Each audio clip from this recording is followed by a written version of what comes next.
Nueva app, actualízala y descárgala en App Store o Play Store. TVC va con vos.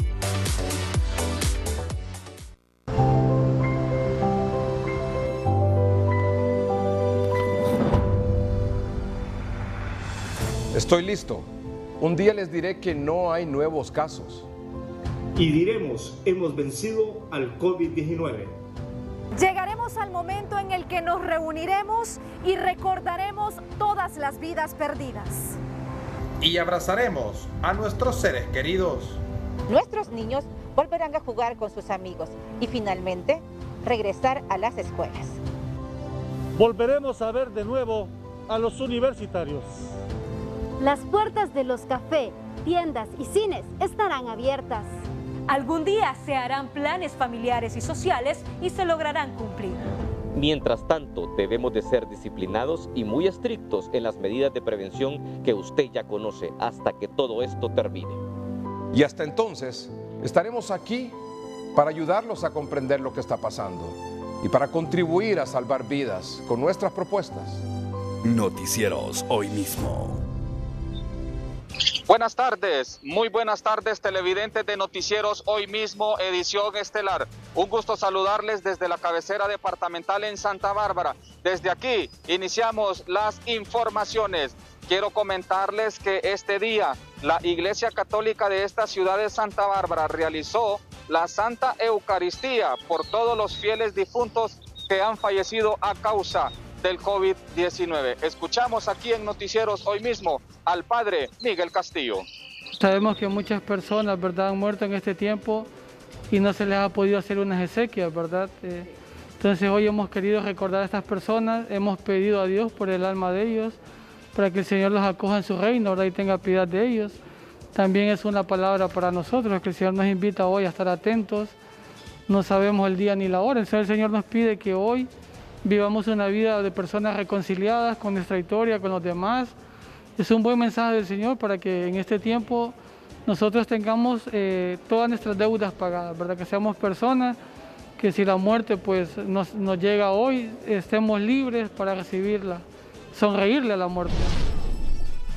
Quiero comentarles, televidentes de Noticieros Hoy Mismo a nivel nacional, que la Santa Eucaristía o que las Santas Eucaristías aquí en la Iglesia Católica de la ciudad de Santa Bárbara se celebra con todas las medidas de bioseguridad según lo ha solicitado el SINAGER. En vivo desde Santa Bárbara junto a nuestro compañero Cristian Molina, vamos con más información con nuestro compañero Omar Valenzuela hasta Ciguatepeque. Omar, buenas tardes. La sección económica es presentada por Banco Atlántida. Descarga Atlántida Móvil, conéctate a tu banca digital y crea tu usuario. Muy buenas tardes, un gusto saludarles desde la carretera internacional CA5 de la ciudad de Ciguatepeque, cuando este día me encuentro con el diputado Eli Santos con una muy buena noticia, y es que ha sido presentada esta moción para que sea liberado de impuestos el ingreso de todas las ayudas que hace la organización Owen, que ha sido de mucho aporte a la ciudad de Ciguatepeque. Eli Santos, importante que ya más de 100 computadores inicialmente podrán ser liberadas. Así es, Omar.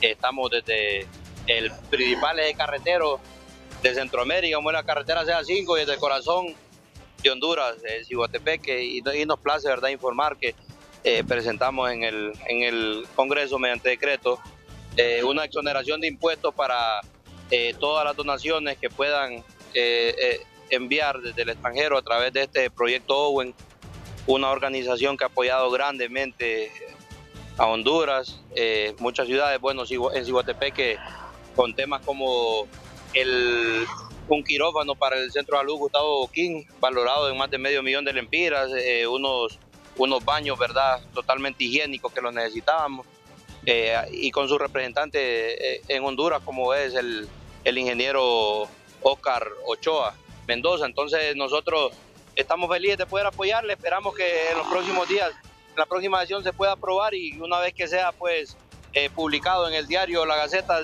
ya queden exonerados de impuestos y no se pague desaduanaje ni el ingreso. Y no solamente este ingreso de esta computadora, sino que las demás donaciones. Sí, es más, no solamente con estas 100 computadoras, vienen una cantidad importante de 4,000 computadoras para la zona central, de la cual el ingeniero Ochoa ya tiene la distribución y que serán gradualmente entregadas, computadoras de última generación y que van a desarrollar pues la mente de nuestros niños y sobre todo de escuelas marginales y de escasos recursos. Muchas gracias al diputado Eli Santos sobre esta importante oportunidad que se le va a presentar al sector educativo acá en la ciudad de Ciguatepeque. Con esta información desde el Boulevard CA5 de la ciudad de Ciguatepeque voy con usted, Ramón Rojas, hasta el occidente del país. La sección económica fue presentada por Banco Atlántida. Descarga Atlántida Móvil, conéctate a tu banca digital y crea tu usuario.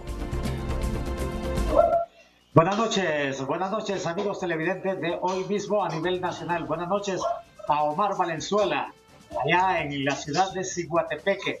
Mire usted, amigos televidentes, ¿qué es lo que produce cuando las carreteras están en buen estado? Que la gente que viaja en motocicletas avancen en una velocidad no normal. Esto sucedió en el sector de Los Llanitos, en la entrada de Copán. Hoy una volqueta chocó prácticamente contra una motocicleta dejando daños materiales. Aquí los detalles con el portavoz de la policía de la entrada a Copán. Sí, a eso de las 10:40 en la carretera CA4 a la altura del caserío Los Llanitos, Nueva Arcadia, Copán, ocurrió un accidente de tránsito donde participan una volqueta y una motocicleta. Gracias a Dios solo hay daños materiales. Sí, hay que tengan más previsión al momento de conducir los vehículos, ¿verdad? Que respeten los límites máximos de velocidad, los conductores y la señalización vial. Y al momento de realizar virajes a la izquierda, poner las intervinientes, las vías de parqueo. Bien, hasta ahí las declaraciones del portavoz de la policía de la entrada de Copán hablando sobre este accidente que afortunadamente solo dejó daños materiales. Aquí en Noticieros Hoy Mismo continuamos con más información. El precio de los combustibles es presentado por Didemo. Trabaja seguro con Honda. Cuota mensual de 2.086 lempiras. Y llámanos al teléfono 2276-4999. El precio de los combustibles en Tegucigalpa: gasolina super 21.56 lempiras, gasolina regular 19.64 lempiras, diésel 16.95 lempiras, queroseno 11.50 lempiras, gas vehicular 37.52 lempiras, gas LPG 230.83 lempiras. El precio de los combustibles en San Pedro Sula: gasolina super 21.05 lempiras, gasolina regular 19.14 lempiras, diésel 16.42 lempiras, queroseno 10.97 lempiras, gas vehicular 33.93 lempiras, gas LPG 209.68 lempiras. El precio de los combustibles fue presentado por Didemo. Trabaja seguro con Honda. Cuota mensual de 2.086 lempiras. Y llámanos al teléfono 2276-4999. Estás viendo Hoy Mismo gracias a Farmacia Simán. Cero complicaciones con farmaciasimán.com. Llevamos tu pedido a la puerta de tu casa.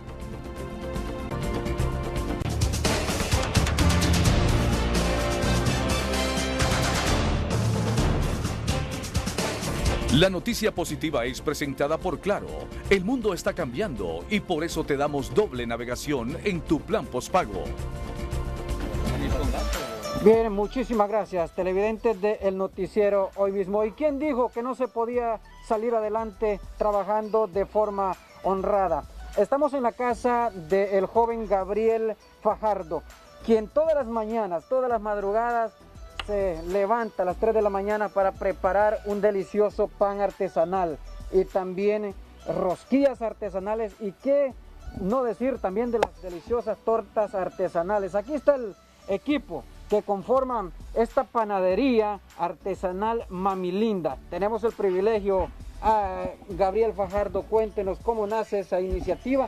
Entendemos que usted es estudiante de Administración de Empresa y que ya finalizó sus clases. Sí, así es, gracias a Dios ya terminé mi licenciatura, ya solo me falta lo que es el examen del IGNU, y con la ayuda de mi abuela, de toda mi familia, aquí mi primo presente Ángel Fajardo, mi hermano Marlon Fajardo, que siempre me han apoyado en el emprendimiento del pan. Ahora nuevamente también otro emprendimiento, lo que es Chelo Burger.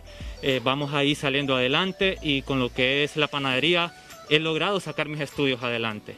Cuéntenos, ¿usted se moviliza en esta moto? ¿Durante esta pandemia le ha sido de mucha utilidad? Así es. Mire, tengo que 3, 4 años que quería comprarme la moto y por circunstancias de la vida no se me daban y yo siempre decía, ¿por qué? ¿Por qué no se me da? Pues en ese entonces sabía cómo moverse. Luego surge esta pandemia y ya gracias a Dios en enero yo me había comprado la moto. Ya cuando nos viene la pandemia yo ya tenía que movilizarme y poder transportar el pan y luego también las hamburguesas. ¿Este pan ya tiene listo para ir a distribuir ahora? Así es, ya en estos momentos yo ya voy a dejarlo, ya los clientes ya me están esperando. Ya es el último pan que me queda porque realmente se va absolutamente todo en la mañana. Cuéntenos, ¿a qué número se pueden comunicar con ustedes para solicitar el pan y también la hamburguesa?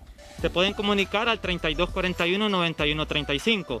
Las hamburguesas las estamos haciendo de lunes a domingo, de 7 de la mañana a 9 de la noche, y el pan los días martes, jueves y domingo. Bueno, repítanos el número, por favor, para poder hacer un llamado a la población sanpedrana y sobre todo a de la colonia Fecitrán. Sí, el número es 3241-9135. Les puedo garantizar que ustedes van a consumir un producto de alta calidad, 100% garantizado. Y no porque yo lo digo, sino porque así lo dicen todos nuestros clientes. Muchísimas gracias. Gabriel Fajardo, futuro licenciado en Administración de Empresa, y su equipo de apoyo, distribuyendo este delicioso pan artesanal y también hamburguesa, de la cual nosotros nos vamos a cenar esta noche, una hamburguesa esta noche, y vamos a tomar café con pan para probarlo. Pues es lo que les puedo informar con esta noticia positiva desde la colonia Fecitrán de San Pedro Sula. Continuamos con más noticias. La noticia positiva fue presentada por Claro. El mundo está cambiando y por eso te damos doble navegación en tu plan postpago. Esto es lo último en noticias. A esta hora de la noche, la ex primera dama Rosa Elena Bonilla de Lobo ya ha quedado en libertad y va hacia su domicilio con el expresidente Porfirio Lobo Sosa. Escuchemos a continuación las declaraciones.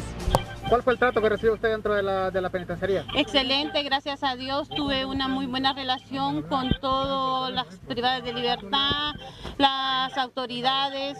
Realmente no tengo nada de qué quejarme. ¿Cuál es el llamado para las personas que están a cargo de todo esto que aún hace falta en este camino? ¿Ha perdido la fe en algún momento usted, ex primera dama? Jamás.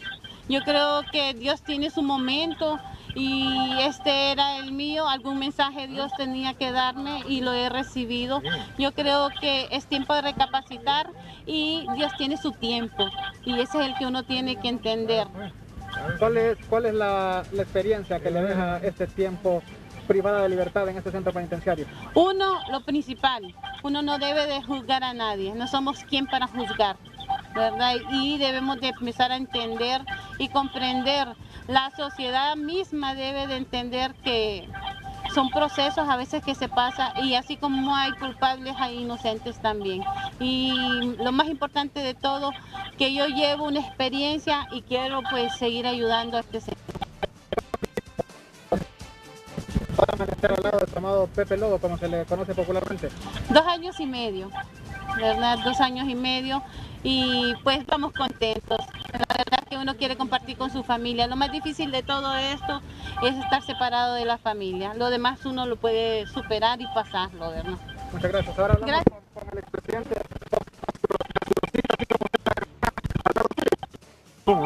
Están sus hijos atrás, contentos todos. ¿Cuál es la experiencia que le deja todo este tiempo luchando? Cada uno termina, sigue la lucha. ¿Ha perdido en algún momento usted por sí? Hemos sido de las injusticias que hay en estos centros, no por la gente que los maneja, sino el sistema judicial que ha mucho que desear. Son las declaraciones de la ex primera dama Rosa Elena Bonilla de Lobo, quien ha salido ya de prisión y va con el expresidente Porfirio Lobo Sosa. Más adelante tendremos más información en detalle de estas noticias. A continuación vamos con nuestro compañero Javier Palma hasta Choluteca. Bien, muchas gracias. Buenas noches. Bueno, aquí en Choluteca ha habido preocupación realmente porque no está abastecido de las pruebas rápidas en los hospitales y los centros de triaje. por lo que esto pues ha representado una debilidad por parte de las autoridades que están reclamando, pues, y esto ha venido desde el viernes, ya prácticamente una semana sin tener pruebas rápidas, sobre todo en el triaje de La Colmena. Así lo afirma el doctor Luis Gómez. Sí, estamos sin pruebas rápidas en La Colmena desde el viernes pasado. Estamos esperando porque es un insumo muy importante que lo estamos utilizando cuando nos llegan de la manera más eficiente para indicarla cuando es apropiado, pero ahorita desde el viernes pasado se nos han terminado y esperamos que nos doten en algún momento esta semana. Se espera que por parte de las autoridades centrales puedan proveer de este importante recurso para complementar pues estas situaciones que se dan clínicamente para que se pueda conocer el estado de salud de estas personas que llegan a los triajes. Bueno, con este reporte vamos a continuar con más información aquí en su noticiero Hoy Mismo. El precio del dólar y el euro son presentados por Banco Promérica. Compra de 800 lempiras con tu tarjeta Visa. Estarás participando en el sorteo de 50 borrasaldos y 30 bonos de supermercado. El precio del dólar, Honduras. Compra 24.66 lempiras. Venta 24.84 lempiras. Costa Rica 576 colones. Nicaragua 34.20 córdobas. Guatemala 7.48 quetzales. El Salvador $1. Panamá $1. El precio del euro, Honduras. Compra 27.38 lempiras. Venta 29.48 lempiras. Costa Rica 658.52 colones. Nicaragua 37.81 córdobas. Guatemala 7.78 quetzales. El Salvador $1.14. Panamá $1.14. El precio del dólar y el euro fueron presentados por Banco Promérica. Compra de 800 lempiras con tu tarjeta Visa. Estarás participando en el sorteo de 50 borrasaldos y 30 bonos de supermercado. Estás viendo Hoy Mismo gracias a Pase Dinero, estando en redes sociales con la tecla de la casita roja de Davivienda en el teclado de su celular. #Innovación 2020. Las noticias cortas son presentadas por Tigo. Qué buena señal con la super recarga. 1 giga por 25 lempiras. Tigo, en todo lo que te mueve. En operativos simultáneos realizados en las colonias Canaán, Suyapa y La Nueva Era en Tegucigalpa, fueron capturados 4 hombres asociados a las pandillas 18 y a la Mara Salvatrucha, acusados por los delitos de extorsión y homicidio. Los detenidos tenían en su poder armas, municiones y dinero en efectivo. El presidente de la Asociación de Enfermos Renales del Seguro Social, Daniel Mairena, comenzó hoy una huelga de hambre amarrándose a los portones de la Secretaría de Salud Pública en protesta porque la empresa encargada de la hemodiálisis ya no les brinda el tratamiento completo. Además, por la muerte de 52 pacientes renales a causa del COVID-19 en lo que va de la pandemia.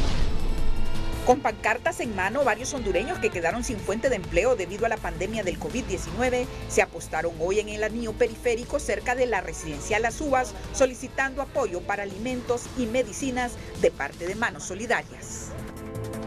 En la colonia Kennedy de Tegucigalpa continuó hoy la brigada médica con aplicación de pruebas rápidas para los misquitos residentes en la capital, que pronto serán retornados al departamento de Gracias a Dios. Autoridades sanitarias han confirmado que hasta la fecha se han encontrado 45 personas positivas por COVID-19. La directora del Instituto Cardiopulmonar El Tórax, Nora Maradiaga, informó que gracias a gestiones de la empresaria Ailín Flores, la ambulancia de ese centro asistencial ya está en reparación. Para Noticieros Hoy Mismo, Elvira Espinal. Las noticias cortas fueron presentadas por Tigo. Qué buena señal con la super recarga. 4 gigas por 50 lempiras. Tigo, en todo lo que te mueve. Muy buenas tardes a todo el pueblo hondureño. Les saludamos desde la ciudad de Las Colinas, Darmlí. Y es que sabemos que al igual que los médicos, los periodistas, los policías se encuentran en primera línea de batalla, los elementos del Benemérito Cuerpo de Bomberos también lo realizan. En el caso de la zona oriental, se han sometido a la realización de las pruebas PCR y hasta el momento pues no se reporta ningún contagio entre los elementos bomberiles. Escuchemos a Walter Zúñiga. Le damos gracias a Dios que nosotros hemos estado expuestos a la situación, pero tenemos todas las medidas de prevención, nosotros andamos con todo el equipo necesario. Es correcto, nosotros aquí el personal somos 23 y gracias a Dios nosotros estamos libres de toda esa situación. Lamentablemente las demás personas, ¿verdad?, no quisiéramos estar en la situación de ellos, pero sí, gracias a Dios nosotros hemos estado pendientes de las pruebas y no tenemos ningún compañero positivo. Es así que el Benemérito Cuerpo de Bomberos realizan también todo el proceso de desinfección, sobre todo de sus unidades, ya que ellos se encuentran dando asistencia a través de la ambulancia y el acompañamiento en el fallecimiento de personas por COVID-19. Continuamos ahora con más informaciones. ¿De qué se habla en? Es presentado por Cooperativa Elga. Te apoyamos en los momentos más difíciles. Cooperativa Elga, la cooperativa de Honduras. Tunota.com, Honduras. Ex primera dama de Honduras, Rosa Elena de Lobo, se defenderá en libertad. Tribunal revocó medida de prisión preventiva. El ex asistente de la ex primera dama, Saúl Escobar, también podrá defenderse en libertad por resolución de tribunal. El Universal México. Suman 15.7 millones de personas sin empleo en México. Prensa Libre Guatemala. Guatemala supera los 42,000 casos de coronavirus y alcanza los 1,632 fallecidos. Prensa Gráfica El Salvador. Baja la calificación de presidente Bukele a un año de gestión según encuesta del Instituto Universitario de Opinión Pública. La Prensa Nicaragua. Consejo de la empresa privada advierte de grave riesgo de que aerolíneas no regresen en agosto si gobierno impone nueva condición. La Nación Costa Rica. Razones sanitarias pesan en exclusión de Estados Unidos en reapertura a vuelos comerciales.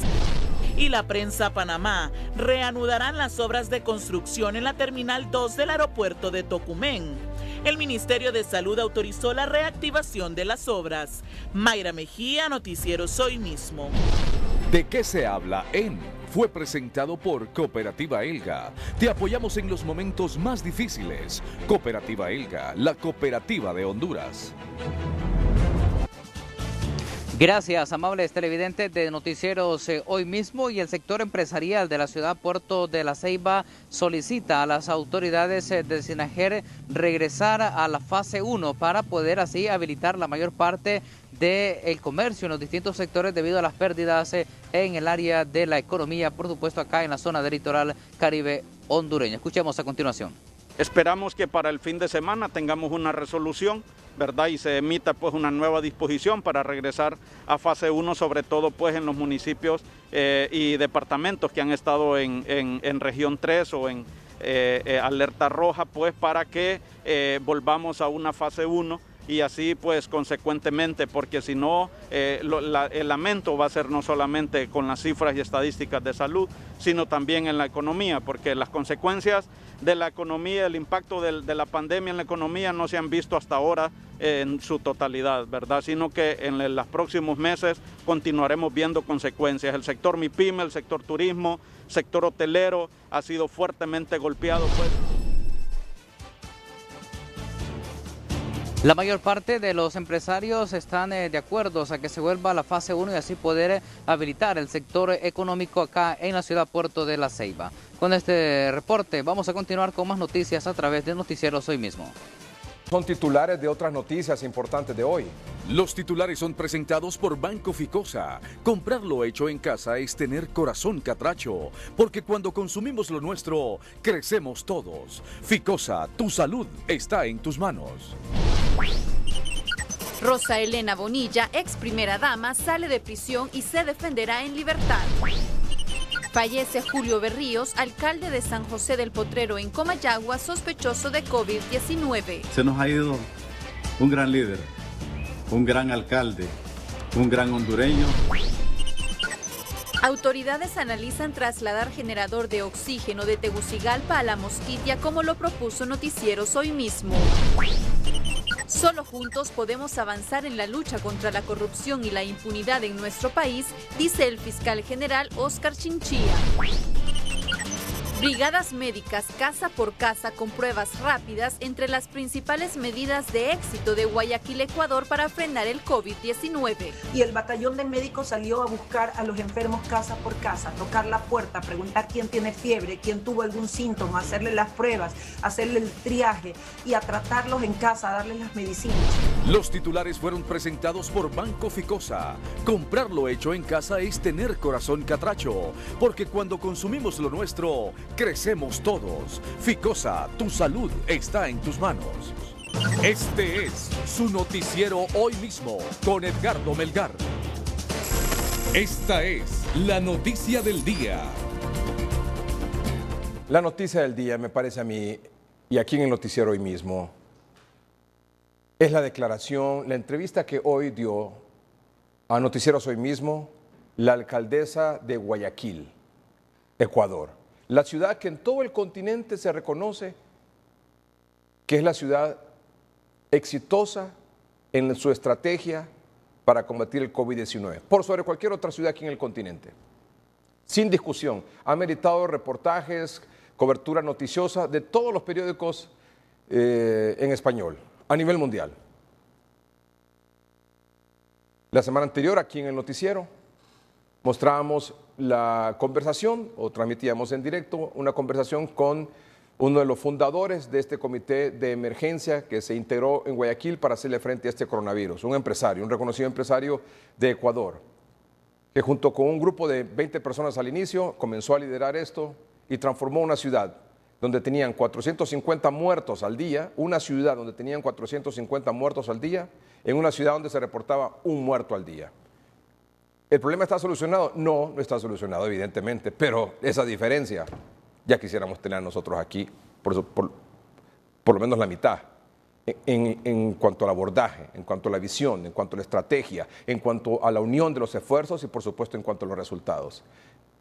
¿Cuál fue la estrategia que se siguió? ¿En qué radicó el éxito de esa estrategia? Aquí está la declaración de hoy, aquí en Noticieros Hoy Mismo, de la alcaldesa de Guayaquil, la ciudad que está por vencer al COVID-19.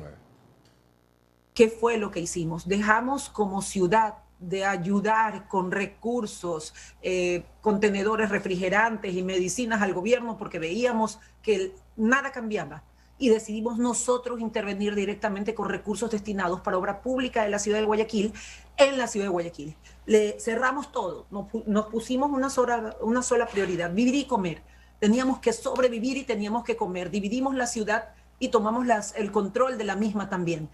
Desde actuaciones polémicas, como haber cerrado el aeropuerto, sin que ningún avión estuviera volando, por cierto, porque el avión sencillamente nunca despegó, hasta poder dividir la ciudad en sectores, en este momento 17 sectores, donde al contratar alrededor de 500 médicos más de los que ya tenía, porque los míos eran de atención primaria y enfermeras de atención primaria, hicimos un batallón de 1000 médicos que salieron a sus casas a buscar a los enfermos para evitar que colapsen sus pulmones. Y así fuimos bajando el nivel, sobre todo de las salas de emergencia y de las UCI. Pudimos atender hasta el momento a 133.404 pacientes en sus casas y pusimos 51 puntos de salud en toda la ciudad, entre hospitales del día. Levantamos 2 hospitales grandes, el centro de convenciones, un hospital antiguo que era la maternidad Enrique Sotomayor, que estuvo cerrada durante 5 años y estaba realmente en ruinas. Logramos levantarla en 30 días la primera fase y en 30 días más la segunda fase. Recibíamos pacientes a diario y como no habían oxígeno, como creo que es lo que está sucediendo en muchísimas ciudades del mundo entero, nosotros compramos una planta generadora de oxígeno para no depender de los tanques y pusimos también oxígeno por tubería en todas nuestras pequeñas clínicas del día, en nuestros hospitales del día. Y el batallón de médicos salió a buscar a los enfermos casa por casa, tocar la puerta, preguntar quién tiene fiebre, quién tuvo algún síntoma, hacerle las pruebas, hacerle el triaje y a tratarlos en casa, a darles las medicinas. Nosotros llegamos al 6 de abril, al pico más alto de muertes en la ciudad de Guayaquil. El promedio habitual es de 37 muertes por día, eso es lo habitual. El 6 de abril hubo alrededor de 700 muertes ese mismo día, sobre el promedio habitual. Y llegamos luego de 34 días, es decir, el 10 de mayo, a nuestro primer 0 muertes por encima del promedio habitual. Y a la fecha tenemos 52 días alternados con 0 muertes por encima del promedio habitual y en algunos casos hasta por debajo del promedio habitual. Y luego de dividir la ciudad en 17 sectores hicimos lo siguiente. Fueron una brigada de médicos dependiendo del número de habitantes del sector. En una fueron 12 médicos, en otra fueron 45 médicos. Adicionalmente a la brigada de médicos, una brigada de trabajadores o servidores o líderes comunitarios que trabajaban con los médicos, 30 por sector, una clínica móvil por sector. La clínica móvil atendía los casos no COVID, como diabetes, hipertensión y otras dolencias, y salimos día a día, lo seguimos haciendo. Toca tu puerta y le pregunta a todos los 5 miembros de tu familia, por ejemplo, si alguno de ellos tuvo un síntoma, si estuvo enfermo o si cree que estuvo en contacto con una persona contagiada. Hacen el examen, el triaje a toda la familia y si ven que hay un sospechoso de COVID, se le hace la prueba rápida. Si la prueba rápida da un resultado que nos dice a nosotros que esa persona puede contagiar a otros, hacemos la PCR o la prueba en sangre para poder confirmar. Son 3 tipos de pruebas. Confirmado el caso, esa persona queda en su casa con tratamiento médico y también con las brigadas humanitarias que le llevan alimentación a la casa. Luego de eso queda vigilado por el líder comunitario. La persona rompe el cerco o rompe la cuarentena y recibimos una señal. Nosotros recibimos una señal y trasladamos a esa persona a nuestro hospital bicentenario o nuestras clínicas móviles, a nuestros hospitales del día para que termine de guardar cuarentena. Ese es el protocolo que establecimos en la ciudad de Guayaquil. Los médicos están impagos por parte del gobierno y siguen trabajando. Los médicos se la han fajado. Me refiero a las autoridades del Ministerio de Salud y del Seguro Social. Prefiero no pensar en esas autoridades. Prefiero pensar en el médico que aún impago por parte del gobierno sigue dando la vida por otros en las calles de todo el Ecuador. ¿Qué hicimos nosotros con el Colegio de Médicos? Les dijimos, señores, nosotros pagamos hotel para sus médicos. Traigan a sus médicos a los hoteles para que ellos no vayan a sus casas y no contagien a las personas que están en sus casas, es decir, a sus familias. Y pudimos dar hotel, desayuno y habitación en los hoteles en la ciudad de Guayaquil a enfermeras, a médicos, a través del Colegio de Médicos. ¿Cómo lograron ir reabriendo la economía? Semáforo amarillo, cuando vimos que el pico y que ya habíamos bajado a muerte 0, al menos desde el 10 de mayo, nosotros el 20 de mayo decidimos abrir o pasar a semáforo amarillo, lo que significaba que el toque de queda ya empezaba a las 11 de la noche, que los locales podrían abrir, pero aquí salimos a vivir y a comer. Es decir, a trabajar para poder comer y a vivir significa ser atendidos por los médicos en los hospitales y en los centros de salud. Eso significa que aquí siguen cerrados bares, discotecas, cantinas, parques, siguen cerrados centros de tolerancia y cualquier juegos de diversiones y cualquier otro sitio que no esté relacionado con nuestro objetivo, vivir y comer. Vivir y comer, impresionante. ¿Lo lograron eso? ¿Cómo? Con esa estrategia. Bien definida, bien clara, con visión, con unión, con una empresa privada, con una alcaldesa como Cintia Vitieri, que ya la escucharon ustedes, realmente empoderada de la situación, a cargo de su ciudad, se hizo frente a la pandemia y ahí están los resultados. Aquí no se está inventando el agua caliente. Aquí lo que se hemos planteado aquí en el noticiero es precisamente que se imiten los resultados de las estrategias que han sido exitosas en otros países, como en Ecuador. Lo decía un empresario aquí la semana pasada, ecuatoriano, hoy lo dice la alcaldesa. realmente que son un ejemplo. Y aquí siguen insistiendo algunos funcionarios de gobierno en no hacer pruebas rápidas en las brigadas médicas porque dicen que es muy caro, que se tendría que invertir mucho dinero en pruebas rápidas, cuando es en lo que más se deberían de invertir y en equipos de protección personal para el personal de seguridad, por supuesto, y ahora en oxígeno. Estamos haciendo brigadas médicas aquí en el Distrito Central, donde solo por clínica, es decir, por la experiencia del médico le dice cuáles son los síntomas y si no tiene síntomas, pues se va a la siguiente casa. Si tiene síntomas, bien, le toman la temperatura, probablemente tenga o no, y le dan el tratamiento maíz, pero no le hacen pruebas ni rápidas ni PCR. Entonces el trabajo es menos de la mitad de lo que debería de resultar. Ya lo están diciendo ellos. Lo dijo un especialista aquí, un neumólogo, hace una semana también, de la ciudad de Houston, el estado de Texas. Testeo es la clave. Lo están haciendo en San Pedro Sula y les está dando resultado. Pero aquí en Tegucigalpa no se está haciendo. Y escuchamos en un momentito en Choluteca el reporte de Javier Palma diciendo que tampoco están realizando pruebas rápidas. No tienen, no hay, no compraron, no creen en ellas o creen que es muy caro. Cuando la mayoría de los especialistas les han dicho háganlo. Hagan no solo los centros de triaje para atender a pacientes leves y moderados, que no se compliquen, que no vayan a una unidad de cuidados intensivos, que no vayan a los hospitales, sino que queden con síntomas leves y moderados y en estos centros de atención puedan ser atendidos y regresados a su casa. Pero en su casa, cuando están, por ejemplo, ayer en la colonia El Prado, aquí en la capital, una señora de la tercera edad fue atendida por las brigadas médicas en su casa, como parte del recorrido que estaban haciendo. La señora les dijo que había tenido algunos síntomas, le tomaron la temperatura con esos aparatos ahora digitales y le dijeron, no, usted está bien. Si se siente mal, llame al 911. ¿Le hicieron prueba rápida? No. ¿Por qué? No tenían. ¿Puede ser una señora que esté no con síntomas y que esté positiva? Claro.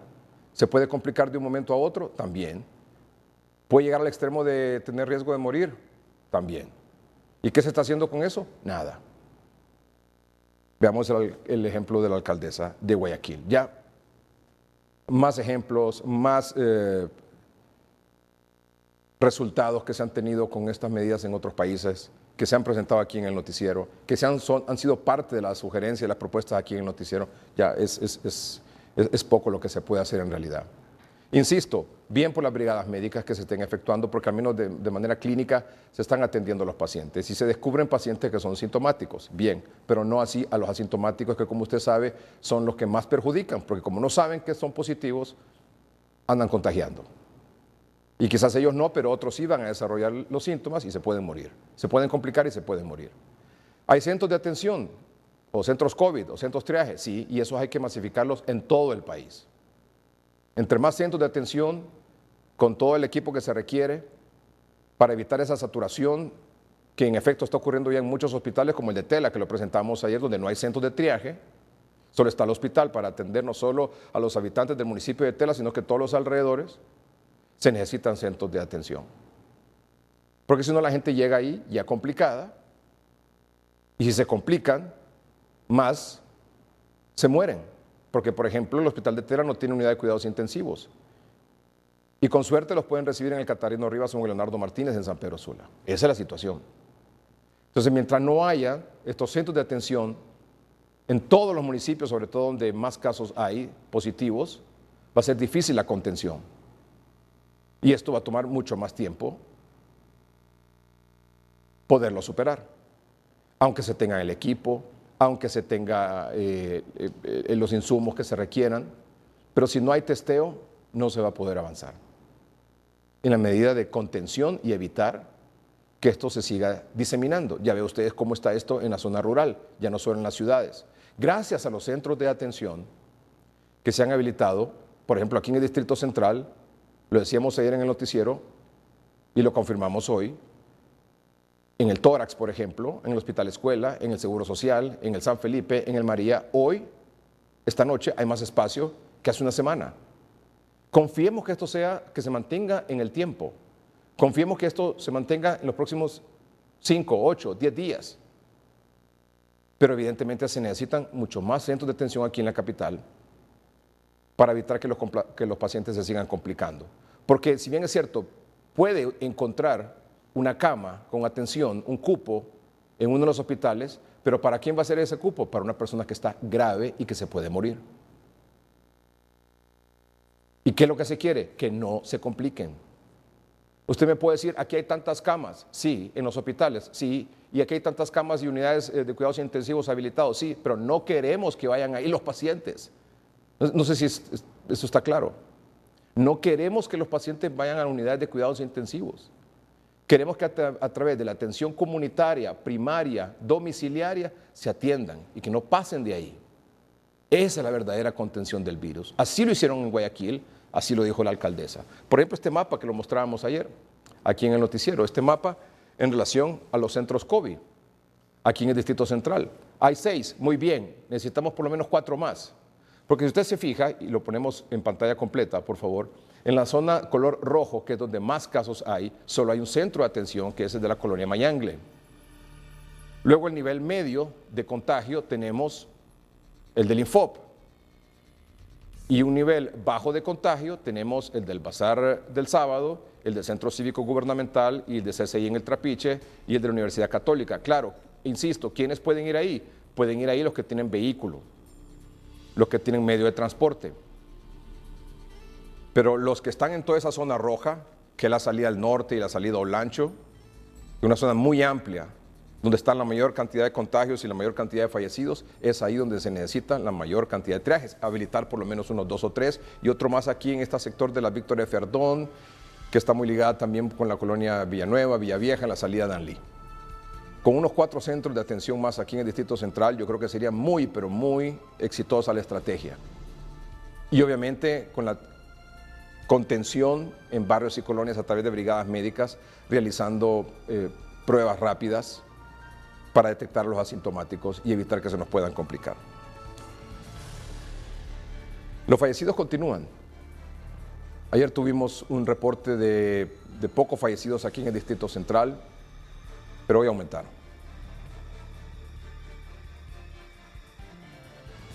Julio Berríos es el primer alcalde que muere con sospecha de COVID-19 en el país. Se nos ha ido un gran líder, un gran alcalde, un gran hondureño y un gran liberal que dejó un legado de honradez, un hombre de principios y valores.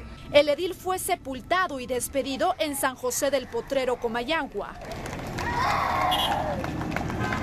En las últimas 24 horas, en la capital han fallecido 8 pacientes en la sala COVID-19 del Seguro Social, 7 en el Hospital Escuela, 4 en el Hospital El Tórax y en el Hospital San Felipe no hubo decesos. En San Pedro Sula hubo 2 fallecimientos en el Hospital Mario Catarino Rivas y 2 en el Leonardo Martínez. La instalación de triajes en la capital ha aportado que durante la semana se haya registrado un leve descenso de ingresos de sospechosos de COVID-19. Nos sentimos satisfechos precisamente porque poco a poco hemos visto una disminución considerable en los pacientes que requieren hospitalización. Hasta la fecha se registran al menos 14 alcaldes contagiados, un alcalde y 2 regidores fallecidos con sospecha de COVID-19. Rocío Hernández, Noticieros Hoy Mismo.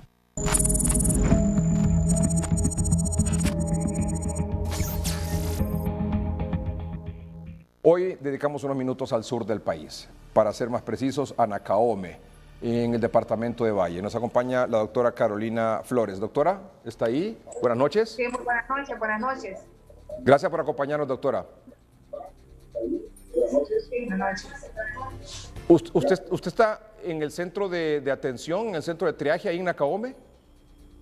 Sí, muy buenas noches. Pues estamos en la organización y en el desempeño en la unidad de triaje de la ciudad de Nacaome, que es un triaje departamental que se ha organizado con las autoridades de salud, con las autoridades, como son los diputados Tomás Zambrano, Marco Velázquez, así como con las fuerzas vivas del municipio de Nacaome. En Nacaome, bueno, Valle es uno de los 6, bueno, creo que es el 6º departamento con más casos. Usted lo sabe, ¿verdad? Mucho mejor que yo. Y ha sido sostenido en el tiempo la cantidad de casos que se han presentado en Valle. ¿La tendencia que usted ha visto es que siguen aumentando los casos o que han disminuido, doctora? Bueno, en las últimas 2 semanas hemos tenido un aumento progresivo del número de casos y esto pues a pesar de todas las medidas de contención que se han estado realizando y de prevención, sabemos que nuestro departamento, a pesar de ser un departamento pequeño, pues es un área fronteriza y a través del cual se moviliza población de la zona norte, así como del resto de Centroamérica, Latinoamérica, y por eso es que es la tanta cantidad de casos que se pueden considerar como causa, y a la vez continuamos pidiéndole a la población que continúen manteniendo las medidas de prevención. Tiene casi 830 casos hasta hoy, más o menos. Tenemos un caso aproximado de este número de casos y ha ido en aumento, como le digo, está en aumento permanente. Donde más casos se reporta es en el municipio de San Lorenzo y luego ahí donde usted está en Nacaome. San Lorenzo creo que son como 324, 326 y luego Nacaome como 243 aproximadamente. Así es, sabemos que el municipio con mayor población del departamento es Nacaome, pero existe una situación en San Lorenzo que es un municipio más urbano, Nacaome es un poco más rural, y eso influye para que en el municipio de San Lorenzo hayan mayor número de casos. ¿Qué tal ha funcionado el centro de atención, el centro COVID que ustedes han habilitado ahí en Nacaome?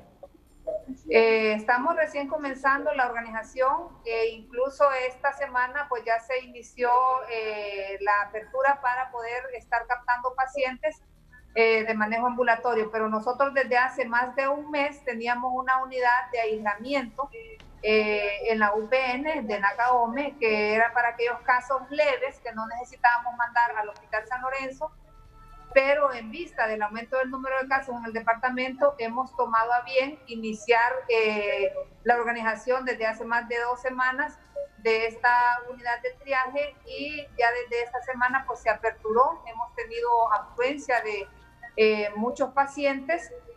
Nuestra población pues ha recapacitado y ha visto que es necesario llegar a solicitar atención de manera temprana para evitar complicarse y llegar a un hospital o incluso fallecer. ¿Qué capacidad de atención tiene para pacientes el centro? Me refiero a pacientes que necesiten, por ejemplo, oxígeno. ¿Cuántas camas con oxígeno tiene para pacientes este centro de atención ahí en Nacaome, doctora? Tenemos en el área de hospitalización o ingresos un aproximado de 30 a 40 camas habilitadas para los casos leves y tenemos el oxígeno que corresponde, así como el resto de tratamiento para pacientes leves. Claro. Cuando me dice tratamiento es el medicamento.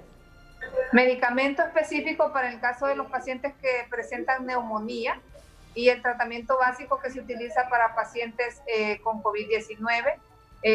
Pero recuerde que tenemos un manejo de pacientes que ingresamos y tenemos otra cantidad de pacientes que los manejamos de manera ambulatoria. Claro, porque de eso se trata, doctora, usted lo sabe mejor, de la contención en los municipios antes de venir a la ciudad y en los municipios, en las comunidades, en las aldeas para evitar que les saturen los centros de salud o los hospitales locales también.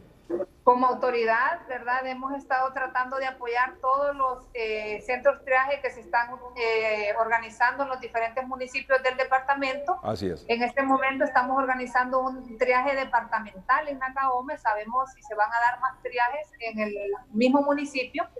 Y en el caso de nosotros ese es el objetivo primordial. Bueno, uno es atender a la población a temprana momento de su evolución y así evitar que lleguen al Hospital San Lorenzo donde estamos realmente saturados. Yo laboro en el Hospital San Lorenzo, soy especialista en medicina interna y soy parte de este equipo del Hospital San Lorenzo y nuestra capacidad estaba estipulada o estaba planificado para 20 pacientes ingresados y en este momento tenemos más de 90 pacientes ingresados en el Hospital San Lorenzo. Un momentito, 20, o sea, habilitaron el Hospital San Lorenzo para 20 pacientes COVID y ahora tienen 90 ingresados. Pero eso era un estimado, pero el hospital ha tenido que ampliar su número de camas, hemos tenido que trabajar a doble jornada los especialistas, incluso los médicos, para poder hacernos cargo de la atención de estos más de 90 pacientes hospitalizados. Y así como ha tenido que ampliar la capacidad para atender a estos pacientes, ¿lo ha hecho con el mismo personal o tiene nuevo personal, más personal? No, hay más personal. Cada vez ha habido más necesidad de contratar más médicos, más enfermeras. ¿Han contratado? tomando en cuenta de que el 25% de nuestro personal está contagiado. El 25% del personal médico se refiere ahí. El personal en sí del hospital. En general, médicos, del hospital de San Lorenzo. Ayudantes, sí, muchos ya pues han reintegrado incluso a sus labores y pues están en sus funciones. Sí. Doctora, ¿cómo estamos haciendo, por ejemplo, con el tema de las pruebas rápidas o con las muestras para PCR? Bueno, en el centro de triaje de Nacaome contamos con el servicio de atención médica, de atención de medicina general, de medicina interna, de pediatría, y tenemos la realización de pruebas rápidas, de hisopados para PCR y el manejo ambulatorio y el área hospitalaria. Pero nuestro objetivo pues es, a través de este tipo de noticieros, pues invitar a la población a que nos apoyen, ya que este centro se ha habilitado a través del apoyo de las autoridades de la Secretaría de Salud, en la Regional de Salud de Valle, las autoridades políticas, que son los diputados Tomás Zambrano y Marcos Velázquez, y a la vez se han gestionado a través de otros fondos apoyo a este centro de triaje, pero para nosotros esta comparecencia es muy importante para pedirle a la población que nos apoye. Sabemos que la población de Nacaome es una población que siempre está anuente a apoyar este tipo de instituciones, y sí, como es un triaje departamental, sabemos que vamos a tener un apoyo. ¿Ustedes tienen ahí en ese centro de atención en Nacaome, tienen para hacer pruebas rápidas? Tenemos pruebas rápidas. ¿Y qué porcentaje de positividad le ha resultado en las pruebas rápidas? ¿Un estimado, doctora? Pues más del 90% de la población que asiste. ¿Verdad? ¿Con prueba rápida? Con prueba rápida. Y después entonces el PCR para confirmar, pero igualmente ustedes al que presenta, el que resulta positivo de prueba rápida, le dan tratamiento.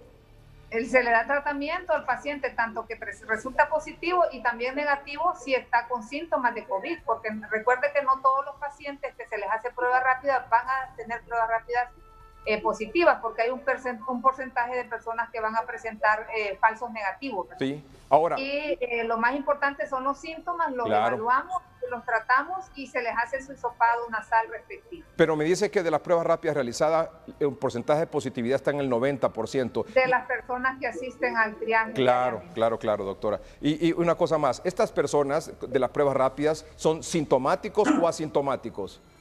La mayoría son sintomáticos. Asisten porque tienen síntomas y muchos son contactos de personas contagiadas que además de hacerle las pruebas rápidas le hacemos su hisopado nasofaríngeo. Claro, perfecto. Ahora, doctora, como usted bien lo dice, son las personas que llegan al centro de atención, al triaje, al centro de estabilización, a estos centros COVID. Pero ¿qué de las personas que probablemente se quedan en su casa porque no tienen síntomas? ¿Cómo hacemos con ellas? ¿Qué abordaje le están dando? Bueno, es muy importante, se le ha estado dando la promoción a través de la prevención y educando a la población, haciéndoles ver que es muy importante siempre el uso de la mascarilla, porque hay un alto porcentaje de personas que están contagiadas asintomáticas. Desgraciadamente la mayoría de las personas pues no se hacen sus estudios cuando están asintomáticos, pero en el caso de que están en contacto con una persona contagiada, la mayoría de ellos siempre buscan a realizarse sus pruebas rápidas o hisopados. Claro, pero es decir, lo hacen por iniciativa. Usted nos decía al principio que somos el 6º departamento con más número de contagio, y eso es algo que yo le explicaba por la situación geográfica del departamento, pero también es porque yo le puedo decir que en Valle es uno de los departamentos que menos su registro hay, porque se ha hecho seguimiento y captación de casos de manera fuerte. Sí. ¿Cuántos tiene ingresados actualmente, hospitalizados ahí en el centro de atención, doctora? En este momento hay 3 ingresados. Hemos llegado a tener hasta 20 personas ingresadas y en este momento el director regional les va a explicar qué consistió esta hospitalización de 20 personas y ellos están ya egresados. En este momento tenemos 3. Ayer ingresó antier, hace 2 días ingresó una paciente y hoy ingresamos 2. Doctora, ¿qué experiencia podría compartir usted a los médicos a nivel nacional, a los alcaldes a nivel nacional, sobre el resultado que ha tenido al habilitarse este centro de atención ahí en Nacaome? Bueno, una franca disminución en el número de pacientes que llegan al Hospital San Lorenzo. Les recuerdo que como yo trabajo en esta área de los triajes y de la atención primaria y también en el área hospitalaria, hemos visto cómo dos situaciones: disminuye el número de pacientes, tal vez no de manera así porcentual significativa, pero sí también otra situación que he observado como internista es que los pacientes ya llegan menos graves al hospital y por lo tanto disminuye la mortalidad. Exactamente. Y que en todo caso, si por X o Y motivo un paciente llega al centro de atención en el cual usted se encuentra y en una condición ya un poco delicada, ese paciente usted lo va a poder derivar al Hospital San Lorenzo probablemente, donde pueda tener una atención por el mayor equipo que tiene. Y que pueden recordarle a la población que los centros de triaje, ese es el objetivo, la clasificación de los pacientes. Determinar si el paciente amerita manejo ambulatorio, amerita manejo en el área de internamiento del triaje o amerita manejo hospitalario. Entonces ese es el objetivo y por eso, por ejemplo, nosotros tenemos la ventaja en el triaje departamental de Nacaome que contamos con el servicio de medicina interna que lo brindo yo y los pediatras, que son menos número de casos, pero se dan. Y así podemos clasificar qué pacientes ameritan hospitalización o no. He escuchado mucha queja de muchos hospitales, de colegas suyos, de la falta de equipo de protección personal. ¿Cómo estábamos ahí en los centros de salud, en el Hospital de San Lorenzo, en ese centro de atención en el cual usted está con respecto a equipo de bioseguridad para el personal de salud? Fíjese que nosotros en el Hospital San Lorenzo contamos con el equipo de protección personal adecuado. Yo laboro ahí, ¿verdad?, en doble jornada y en ningún momento he tenido ningún tipo de problema con esto. Igual que aquí en la unidad de triaje, pues trabajamos con las medidas de bioseguridad que corresponden para la atención de estos pacientes. Y en los centros de salud, por ejemplo, de Caridad, de Aramecina, de Huascorán, de San Francisco de Coray, de Amapala. Tipo de protección según el nivel de atención que se clasifican, usted ya sabe. ¿Pero lo tienen? Tienen, en la mayoría de tienen el equipo que deben de tener las personas que atienden pacientes con COVID-19 y la instrucción sobre el uso adecuado y cada uno de los centros de salud tienen su adecuada dotación de dicho equipo. Doctora, ¿se realizan brigadas en las comunidades, en las aldeas para buscar casos ya sea sintomáticos o asintomáticos? Bueno, en el caso de los pacientes que tienen, se detectan en algunas aldeas los casos confirmados, o que están muy sintomáticos y con alta sospecha de COVID, se hace un abordaje a nivel de las aldeas para ir a detectar estos casos y se les realiza sus hisopados nasofaringeos y sus evaluaciones y se les indica su tratamiento en el caso de los pacientes que tienen contacto con pacientes confirmados o sintomáticos. ¿Y cómo se detectan? El paciente por lo general asiste a los centros de salud, ya sea del área de la aldea o del municipio, y de esta manera se obtienen los datos para poder visitar a los contactos que atenden. ¿Qué necesitan esos centros de salud a donde acude la población para estar más reforzados y dar una mejor atención en cuanto al COVID se refiere? Desde luego que en vista de lo abarrotado que están los hospitales, se ha visto la necesidad de que todos estos centros de salud cuenten, ya sea directamente o a través de las unidades de triaje en cada municipio, de sus pruebas rápidas y de la facilidad de poder en determinado momento el paciente tener acceso a un hisopado nasofaríngeo. Así es. ¿Tiene problemas, doctora, por ejemplo, con el resultado del procesamiento de las pruebas PCR? ¿El tiempo? Dígame, ¿no?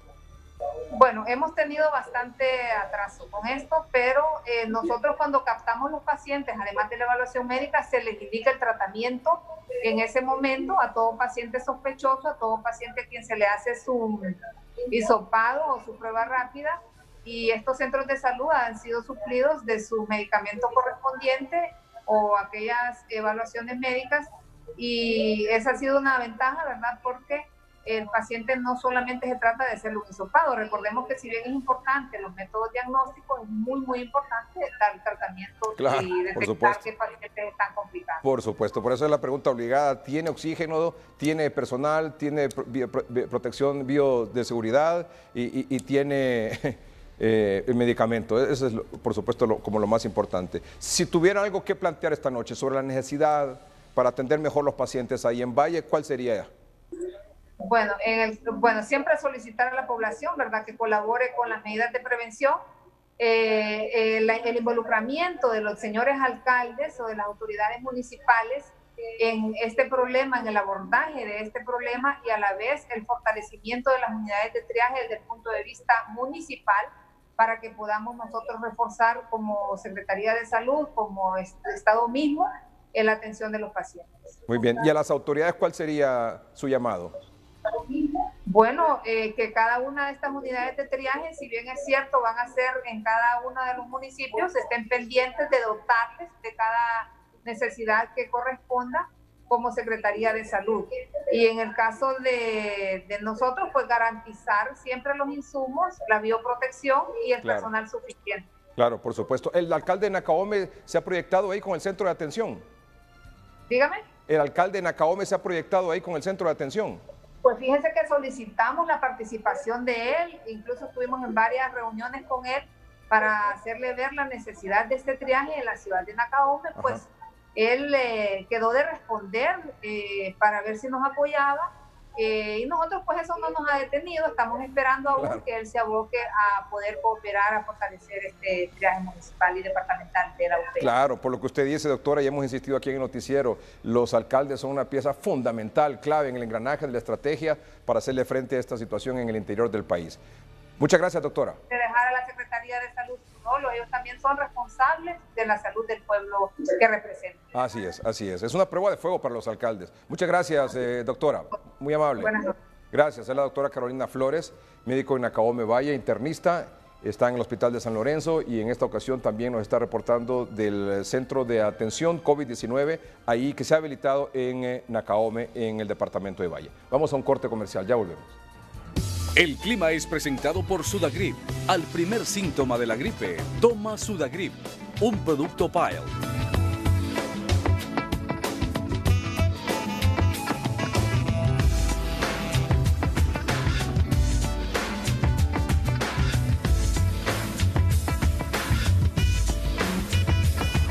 El clima fue presentado por Sudagrip. Al primer síntoma de la gripe, toma Sudagrip, un producto Pile.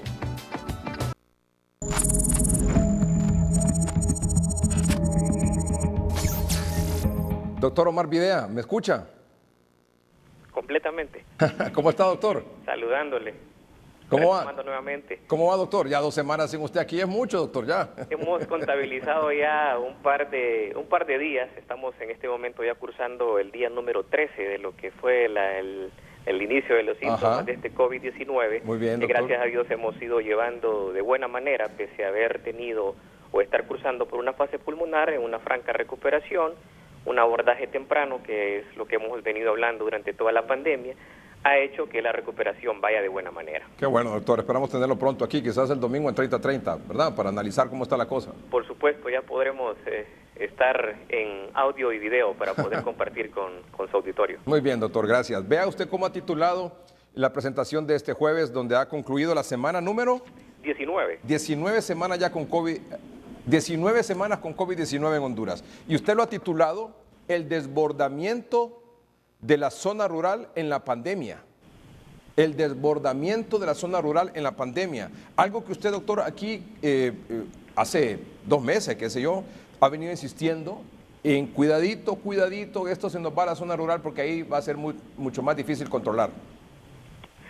Sí, efectivamente, hemos visto cómo la pandemia se ha ido extendiendo del área urbana, y vamos a hablar principalmente de los departamentos de Francisco Morazán y Cortés, pero hemos visto cómo departamentos que habían estado ocupando los últimos lugares en la incidencia de casos, hemos visto cómo se ha ido incrementando y lógicamente las complicaciones que durante toda esta semana y las semanas previas en el noticiero se ha dado a conocer en relación a departamentos postergados como el de Gracias a Dios. Así es. Bueno, vamos con la primera gráfica, los departamentos, número de casos confirmados y porcentajes. Siempre se mantiene Cortés con un porcentaje de 37% de casos y Francisco Morazán. Están prácticamente empatados, doctor. A veces un día sube uno, el otro día sube el otro y así se mantienen. Pero también la tendencia se mantiene en cuanto a Lloro, Atlántida, Choluteca, Valle, Santa Bárbara, como los 7, 8 primeros departamentos con mayor cantidad de casos confirmados. Es decir,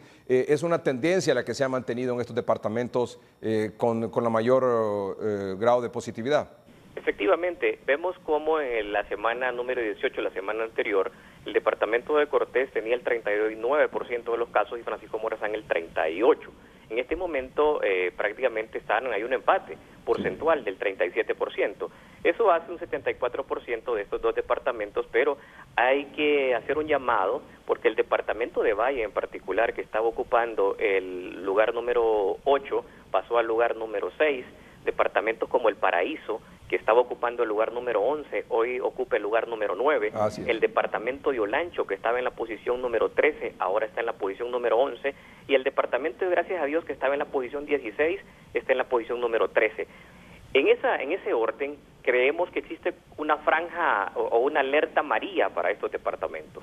Sabemos que los primeros 5 se han estado manteniendo, que es el departamento de Cortés, Francisco Morazán, el mismo departamento de Lloro, Atlántida y Choluteca, pero vemos un ascenso en estos 3 departamentos que están comenzando. El departamento de Valle ha dejado atrás al departamento de Santa Bárbara, por ejemplo, y el departamento del Paraíso, que había ocupado la semana anterior la posición 11 y 2 semanas previas la posición número 15, ya lo tenemos en el lugar número 9. Entonces, es de mucha atención el prestar el incremento que está teniendo en estos departamentos, fuera de los 2 principales como Cortés y Francisco Morazán, que se está viendo un incremento significativo del número de casos que llama mucho la atención, porque en la medida de que nosotros estamos de una u otra manera sosteniéndonos en los departamentos de Francisco Morazán y Cortés, en estos departamentos sí estamos comenzando una curva hacia el ascenso. Mire, por ejemplo, Gracias a Dios tiene 281 casos confirmados, pero estos son datos de SINAGER, atención, son datos oficiales.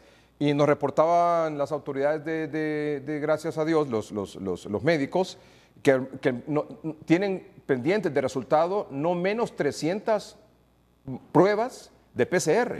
Se imagina que por lo menos un 70-80% salieran positivas, esos 281 saldrían fácilmente, ahora serían casi 500.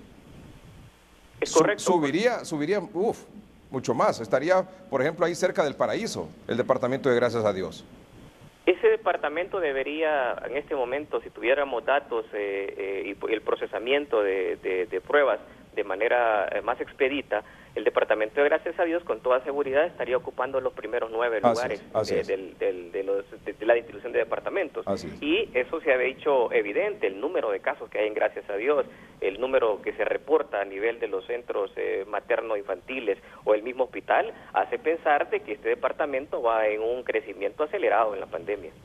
El siguiente mapa, siempre en rojo, Cortés con el 37% y Francisco Morazán con el 37%, que era un poco la referencia que usted había hecho. Siempre Atlántida, Lloro, mire Comayagua 1%, sin embargo Valle 2%, Choluteca 3%, El Paraíso 2%, Colón 2%, Santa Bárbara. Es decir, es un poco el resumen también de lo que hemos planteado anteriormente con el doctor en relación a los casos por departamento.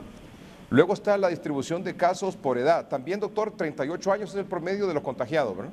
A nivel nacional. Se sigue manteniendo el promedio de 38 años, ¿verdad? Ese promedio ha andado entre 37 y 40 años y llama poderosamente la atención que se sigue manteniendo la edad de 21 a 50 años con el 66.43% de todos los casos reportados por edad. Eso representa que las personas entre 21 y 50 años, 7 de 10 personas que han enfermado en nuestro país por COVID-19 están comprendidas en estas edades. Una edad económicamente productiva, una edad en la cual hay mayor riesgo por el grado de exposición laboral o porque se tienen que cumplir tareas y donde se asume de que son los que menos riesgo tienen de hacer un cuadro grave de la enfermedad, pero son los que están presentando un porcentaje que se ha mantenido durante toda la pandemia y que tiende a incrementarse. 66.43% es el porcentaje de edades entre 21 y 50 años y sin descuidar el porcentaje siempre de las personas mayores de 60 años que representa el 12.86%. Sí, 12.82. Y la semana 19 nos dejó un poco más de 6,000 casos, ¿no? La semana 19 que terminó ayer miércoles. Correcto, nos dio 6.066 casos. Y con lo que llegamos a 36.102 hasta ayer. Eso nos ha dado un incremento, licenciado Edgardo Melgar, de en una sola semana de las muestras procesadas, porque como usted bien lo ha dicho de manera correcta, son muestras procesadas en esa semana, no son casos de esa semana, porque llevamos un retraso aproximadamente de mínimo 2 semanas. Y entonces nos hace ver de que el 16.80% de los casos reportados en esta última semana o procesadas en esta última semana es lo que representa la totalidad de los casos en el país. Hemos llegado a 6.066 casos nuevos, que es esta la semana que se han procesado un número superior de muestras y por ende es la semana con el mayor número de casos. Habíamos tenido 5.700 como en la semana número 17, que tuvimos el número mayor de casos. Sí, pero en este momento hemos llegado a 6.066 casos, producto, que ya veremos más adelante, de 14.000 pruebas procesadas. Entonces, hacemos más pruebas, tendremos más casos. Claro. Y eso nos dará una perspectiva mejor de la situación, pese a que hay que volver a insistir que son pruebas que vienen de 2 semanas atrás. Así es. Por eso insistimos nosotros, cuando nos hablan en la cadena, pruebas realizadas, no, son pruebas procesadas hoy. Las muestras fueron tomadas hace 2 semanas, pero las pruebas fueron procesadas hoy, pero no realizadas hoy. Eso tiene que corregirlo en la presentación de la cadena, porque la misma doctora que lo presenta dijo el otro día, son pruebas o muestras procesadas hoy, no realizadas hoy, para que el contexto sea absolutamente claro y transparente. Y que todos lo podamos entender, porque esa es la realidad, no es otra. Muy bien, 6.066 casos. Ahora, ¿se acuerda lo que hablamos la semana anterior con respecto a Francisco Morazán y Cortés? Que los dos habían mostrado un descenso en la semana número 18. Yo le preguntaba, doctor, bueno, por un lado puede ser de que en efecto se hicieron menos pruebas, como usted lo dejó evidenciado.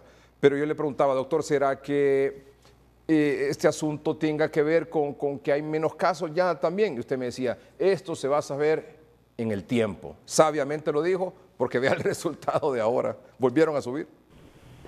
Sí, hay un incremento del 6% en Francisco Morazán. Esta semana se cerró con 1.899 casos. Veníamos de la semana anterior de 1.785, pero haciendo la salvedad de que habíamos tenido un número inferior de pruebas procesadas en la semana número 18. El departamento de Cortés, que aparecía y consideramos que era un alegrón, no más porque eran 864 pruebas las que habían reportado anteriormente, pero en esta semana ya volvemos a la realidad y tienen 1.698 casos nuevos, el cual representa un 49%. Ese es el aumento del departamento de Cortés. Cuando hablemos de descenso de la curva, es lograr al menos 2 a 3 semanas de manera sostenida de descenso de casos con un incremento de pruebas procesadas. Entonces, tenemos al departamento de Cortés que sigue en aumento con el 49% y el departamento de Francisco Morazán que incrementó en un 6% el número de casos. La distribución de decesos por semana, esta semana 19 nos dejó 181 muertos. Hemos llegado a un incremento del 27% en relación al número de fallecidos que se había reportado en la semana número 18. Como lo vemos en la gráfica, teníamos 131 en la semana número 18, producto de un número reducido de pruebas, porque en esas pruebas que se procesan de manera diaria, se incluyen también pruebas que se tomaron a personas que estaban por confirmarse que fallecieron por COVID-19. Entonces tenemos 181 fallecidos, que es un incremento del 27% en relación a la semana anterior en el número de fallecimientos. Luego tenemos aquí el porcentaje de letalidad según rango de edad, y de 61 a 80 años es el 45.9%. Y si le suma a usted los de 81 años, ya serían 52, más o menos, ¿verdad? Serían sí, 52. Tenemos el 57.2% en las personas mayores de 60 años. Sí, póngale 57. Bueno, pero mire también de 51, ¿eh? ¿Cuántos son de 51? De 51 en adelante son 19.9. Entonces si usted suma de 61 en adelante, 45 y 81 más o menos son 11%, 11.3. Sí, 57. Pero si usted le agrega ahí de 51 a 60, mire qué cantidad más significativa de las personas que fallecen de 51 años en adelante. Claro, por supuesto, entre 61 y 80% más. Pero usted decía, el 66.43% de los que se contagian están entre los 21 y 50 años de edad, de los que se contagian, pero de los que mueren, vea usted, 61 a 80 años, el 45.9%. O sea, ahí puede ser también aquel asunto de los asintomáticos, ¿verdad, doctor? Que estos de entre 21 y 50 años puede ser que sean asintomáticos y que salgan a reuniones, a jugar, a lo que sea, a arriesgarse y llevan el virus a la casa, a sus padres, a sus abuelos, que son los que al final fallecen. Sí, son las personas jóvenes las que más corren o son los portadores de esos casos en los cuales son asintomáticos o desarrollan síntomas leves. Mire qué dato curioso, el 25.12% de las personas que enferman de COVID-19 están entre 21 y 30 años, pero cuando revisamos esa misma gráfica en relación a fallecidos es el 1.3%. Así es. Pero cuando revisamos en los mayores de 60 años es el 57.2% del porcentaje de la totalidad de los que fallecen, pero de los que enferman el 12%. O sea, sí hay una relación en relación a la edad en función de marcar un pronóstico no favorable cuando las personas se enferman. Y si sumamos a las personas que tienen más de 40 años, que ahí nos empezamos a enfilar nosotros, el 59.9% de las personas que fallecen en Honduras tienen de 40 años en adelante. O sea, casi 6 de 10 personas son mayores de 40 años en relación a la sumatoria porcentual de la letalidad por edad. Y el porcentaje de letalidad por departamento, bueno, Cortés y Francisco Morazán siempre en primer lugar. El Cortés es el 45% de los casos reportados, 33% el caso de Cortés. También hay en Lloro, en Atlántida, en Choluteca, Santa Bárbara, Comayagua, Colón, bueno, y en el resto de los departamentos. Sí, el 78.2% de la letalidad por departamento está en Cortés y Francisco Morazán. Una cifra que se va acercando mucho, el Francisco Morazán, el porcentaje a Cortés. Cortés en su momento, hace 4 semanas, tenía el 80% de todos los fallecidos. En este momento es el 45% en función del crecimiento que ha tenido el departamento de Francisco Morazán. Pero vea un dato curioso, que el departamento de Lloro es el tercer departamento con más casos, pero no está en los primeros 5 de letalidad. ¿Por qué? Porque el departamento de Lloro, contando con el Hospital del Progreso y San Pedro Sula, o sea, el hecho de tener los centros asistenciales cercanos hace que se reduzca también la letalidad, que hayan triajes cercanos, pero entre más distante es un departamento, no requiere estar en los primeros 5, porque vea que el tercer departamento con letalidad es Atlántida, que ocupa el 4º lugar, Colón, que está ahorita en el 7º lugar de casos, es el 5º lugar en fallecidos. O sea, la accesibilidad a los sistemas de salud condicionan también que la tasa de letalidad se incremente. Es por ello la importancia que en estas zonas postergadas, en estos departamentos distantes de las urbes donde se concentran los hospitales de mayor especialidad, esos se van a ver más sometidos y van a incrementar sus porcentajes en relación a la letalidad. Por eso la necesidad de los centros de atención, ¿no? Centros de atención, centros de estabilización en todos esos municipios. Luego, porcentaje de positividad está en esta semana en un 42%. En un 42% porque, bueno, de buena noticia, ¿verdad? Dentro de todo lo que cabe, es que se hicieron 4.515 pruebas más a la semana anterior. La semana número 18 hicieron 9.791, se procesaron, mejor dicho. Y esta semana tuvimos 14.306 pruebas, de las cuales le da una positividad del 42%. Positividad que es en relación a 2 semanas atrás, porque sabemos que la positividad, cuando se realizan pruebas, bien lo presentaba el día de ayer en el noticiero, los resultados de San Pedro Sula, que anda con una positividad del 65%. Creo que por ahí andaríamos en realidad en el panorama nacional. La evidencia de Nacaome ha sido un fiel reflejo de cómo a través de como pruebas rápidas andan con un 90%, o sea, el virus circula con mayor facilidad y hay mucho más casos que es urgente, pues lógicamente, irlos a identificar y que se siga manteniendo mínimo. Esperaríamos 2.500, eso sería lo mínimo. Tendríamos que tener 17.500 pruebas procesadas para el análisis del próximo jueves. Esperamos esos. He escuchado promesas por parte del Laboratorio de Virología que se va a incrementar el número de pruebas, que van a poner un laboratorio donde van a ocuparlo para sacar el rezago de pruebas y otro para estarlo actualizando. Son parte de las medidas que tengo información extraoficial que vendrán, y eso es bueno porque necesitamos manejar los dos contextos, salir de eso, la actualización y las pruebas que están retrasadas para confirmar muchos diagnósticos y donde vienen muchas personas que han fallecido. Doctor, esperamos pronta y total recuperación, 1 y 2, encontrarnos aquí el próximo domingo. Gracias, doctor. Por supuesto. Muy Buenas noches. Buenas noches. Vamos a un corte y ya regresamos.